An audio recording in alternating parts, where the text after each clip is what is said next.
নমস্কার সবাইকে। সেদিন ছিল ছুটির একটা দিন আর আমি রান্না করেছিলাম নিজের হাতেই বাসন্তী পোলাও, পনির আলুর তরকারি আর চাটনি আর পাঁপড়। তো পনির আলুর তরকারি একটু ঝাল ঝাল করেছিলাম, সঙ্গে মিষ্টি মিষ্টি বাসন্তী পোলাও দিয়ে খেতে খুব সুন্দর লাগছিল। আর পোলাওয়ের মধ্যে প্রচুর পরিমাণে ড্রাই ফ্রুটস দিয়েছিলাম। আর পনির আলুর পনিরটা হালকা করে ভেজে নিয়েছিলাম, একটু ঝাল ঝাল করেই রান্নাটা করেছিলাম।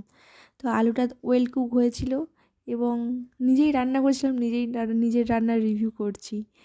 তো তার সাথে ছিল পনিরটাও খুব সফট ছিল আর ভালোই হয়েছিল খেতে। মিষ্টি মিষ্টি পোলাও দিয়ে ঝাল ঝাল তরকারি কম্বিনেশনটা অসাধারণ লাগে।